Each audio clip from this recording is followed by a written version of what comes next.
करके नहीं बैठना चाहिए। इंद्र भी दरिद्री हो गया था ऐसे आसन पर बैठ करके।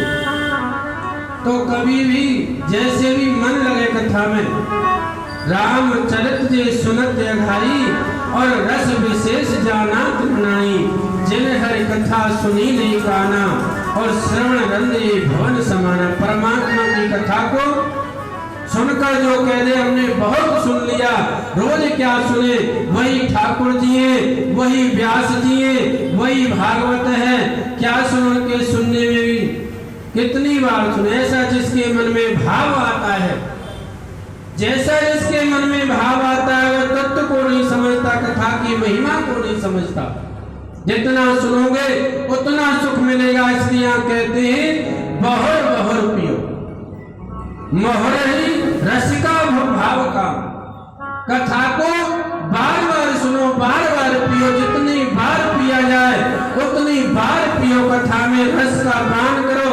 एक बार नहीं 10,000 बार, 10,000 बार नहीं 50,000 बार, हजारों बार सुनो। जितनी बार सुनोगे उतना अच्छा लगेगा, उतने ही आनंद आएगा। बोलिए वाले कृष्ण भगवान की।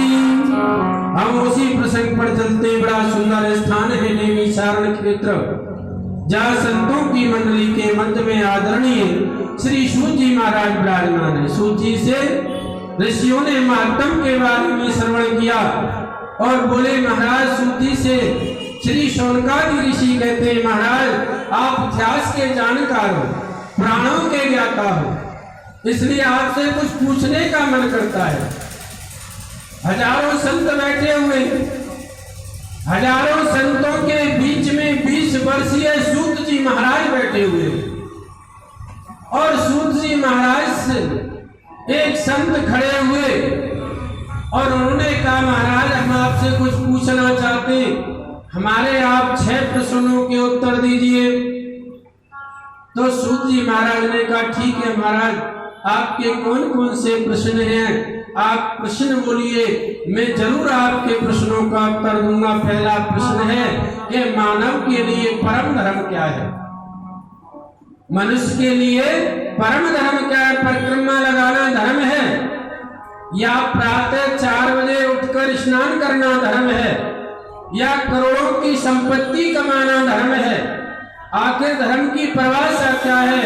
मनुष्य के लिए सबसे बड़ा जो कर्तव्य रूपी धर्म है वो क्या है? हजारों संत बैठे और सबकी तरफ से एक व्यक्ति प्रश्न कर रहा है। और दूसरा प्रश्न है हमारा कि मंदिर जाना हमारा धर्म है। तो बड़ी विचित्र बात लगती है। कोई कहते हैं शंकर जी सबसे श्रेष्ठ है, मंदिर में जाते हैं तो हमें सभी देवता प्राप्त होते हैं।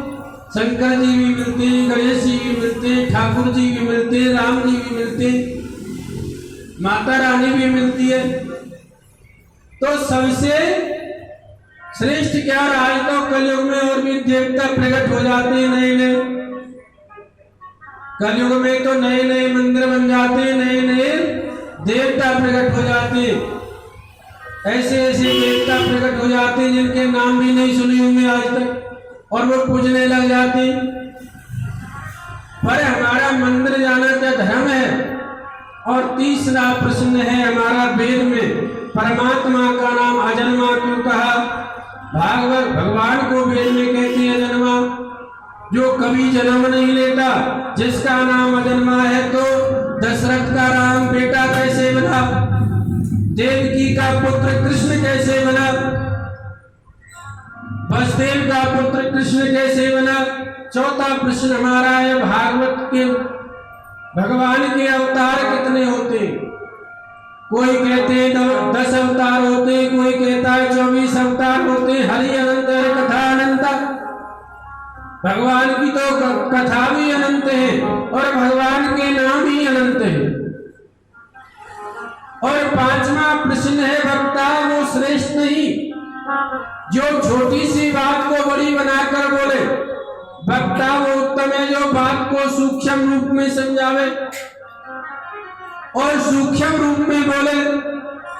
गागर में सागर और सागर में गागर, लोगों पर इतना समय नहीं है कि इतनी लंबी बात को सुन सके। और छठवां प्रश्न है भागवत, जब भगवान जब अपनी लीला को संपन्न करने के लिए श्री कृष्ण जी अवतार लिया, अवतार लेते समय गोविंद ने कहा हम पृथ्वी का भार उतारेंगे।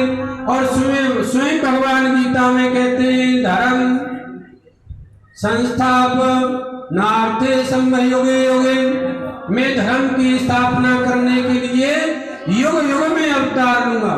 यदि हम प्रभु की बात पर विश्वास करें कि भगवान धर्म की स्थापना करने के लिए अवतार लेते तो अपनी लीला समाप्त कर जब श्री कृष्ण चले गए तब धर्म तो अकेला पड़ गया होगा, धर्म किसकी शरण में गया होगा। बोलो वाले कृष्ण भगवान की। आराम से आइए, यह लेना।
इतनी तेजी से बोलो करो कि रसीद मार्केट वृंदावन बन जाए।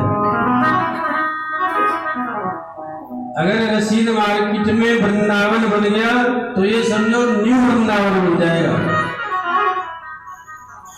मैं आपसे बहुत तेज बोलता हूँ और आप कम से कम सुबह से शाम तक 3 बार 2 बार तो खाते होंगे और मैं 1 भी बार नहीं खाता, और फिर भी इतना तेज बोलता हूँ कि आप 50 मिलके नहीं बोल सकते इतने तेज। तो जब भी राधा रानी को जयकारा लगे, भगवान कृष्ण को जयकारा लगे, इतनी तेजी से बोलो कि इस गली से चौथी गली तक कम से कम आवाज जाए। बोलो राधे कृष्ण भगवान की। श्री सुखदेव सूत जी महाराज कहने लगे, आगामी कथा भी है हमारी आगे। अगली कथा हमारी 18 तारीख से चंदन नगर में इसी